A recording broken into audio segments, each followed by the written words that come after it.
Yeah, so everyone's been asking what's up. Well, I'm getting all these tables and stuff done and all the different stuff put away and getting the whole thing painted in here and all that good stuff. And I had some stuff with seizures, so yeah, I got sick there for a bit.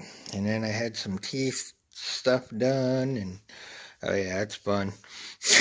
But anyways, yeah, that's where it's at. I've been trying to sort all this crap out, but we're gonna get that 46.5 millimeter build done here shortly and rolling. So I'm gonna make a mount today for it. All right, here we go. All right, guys, so I got this started. I'm going 3 millimeters deep, 20 millimeter feed rate a minute, so it's slow. But the resolution of the hole is 380 segments. So I wanted to get this as accurately round as possible. So slow, it's a small machine, so I gotta go slow. But anyways, here we go. I'll do a time lapse of it. This should actually take about 45 minutes to an hour, I think. Somewhere's in there.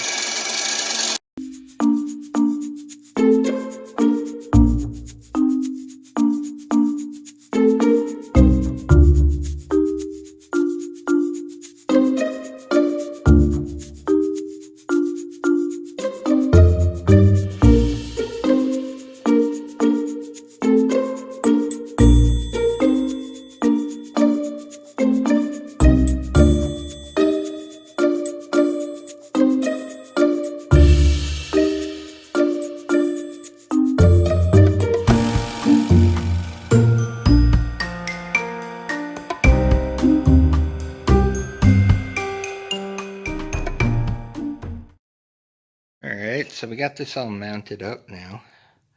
Looks great. It's perfect. So, all is good there. I'm going to put my carb up on here. This should be perfectly level right there. So, we're good to go with that. Now, the exhaust is actually going to be hilarious on this. It's going to come out and go up and around. Kind of mount up here somewheres and exit over here. The pipe, I had 3 people check this for me because, the math of that's crazy, but this is a slower stroke build, but it's going to generate a shit ton of power. So the goal is actually, to return the fuel back in the stroke length and how much it sucks back in and the case volume and all that was figured out. And it comes out to this little freaking pipe. So we're going to actually use like a tiny freaking expansion chamber to push back the stuff. Now this build probably is not going to go past like 4,000 RPM. I have no expectations of it doing any more than that, but it should generate like 4 times the torque that like a 47 millimeter, regular bike kit would generate. So it's gonna definitely be interesting. But yeah, I did have to add this spacer. The spacer here, I believe is either 16. Yeah, I think it's 16 millimeters tall, something like that, to add the extra volume. Then the crank I had to make custom too. So everything lined up, came out great. This is a Suzuki one. It is not the 50cc one though. This is the one that they used in the old ATVs with the 3 wheels. This is the same one. I believe they are almost identical in the castings. They probably just cut them out differently in the inside. But the piston in this, and I had videos of that, you can look back, is actually 46.5 millimeter. And it does a 50 millimeter stroke. And I had to make that custom crank for this one. So, and the crank is not exactly 50. I think it's like 49.5. So that was the maximum I could get in the case. So a little bit of finagling and stuff in there, but it should be good. I got the timing all set right. We got this all mounted up. I'm going to do it. We're going to put that little tiny pipe, which you'll see in the next video. And I'm going to use just a stock, like the YD100. Well, actually the one that comes with a Phantom.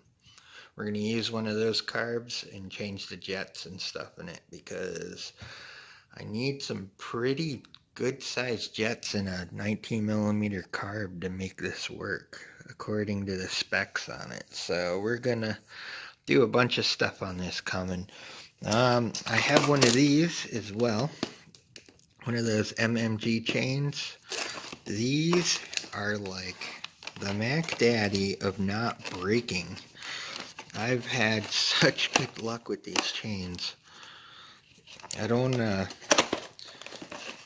get them from them or anything. I purchase all my own stuff, but it's one of these Gold Link. It's one of the hardened chains too. And I have not found a chain breaker yet that can break one of these without freaking blowing itself apart. But this is a 415H chain. And the regular chains have a 2,000 foot-pound break rate. This chain here is somewhere up in 8,600. It's crazy. So it's like a motocross type chain. So anyways, but yeah, these are pretty damn good chains. Here's the info. You can find these all over the place. Amazon, on the internet. I mean, the price is really good. This thing weighs probably 3 times more than the regular motorized bike chain, but it will not break, and they last so long. And they actually come with a lubricant too. Give me 1 second. So yeah, they actually come with this too, with every package. So I don't know, it works really good, but it's free when you buy the chain. The chains are like 35, 40 bucks, which is pretty cheap for a chain like that. They're usually $50, $60 for one in that range. So anyways, that'll be the one going on here. We're going to get all that done. Not sure what kind of chain tensioner I'm going to do yet, but we're going to get the exhaust chain on, carb. And the one thing that I am waiting for is my back brake. I want a decent back brake that goes under here. And I got to get the cables because this thing is so freaking long. I'm probably going to make a cable for my carb because there's nothing even close to 81 inches long. So that's what I will need to get all the way up to my handlebars. So we got a lot to do on this, but there's going to be a ton of videos coming soon. All right, peace out.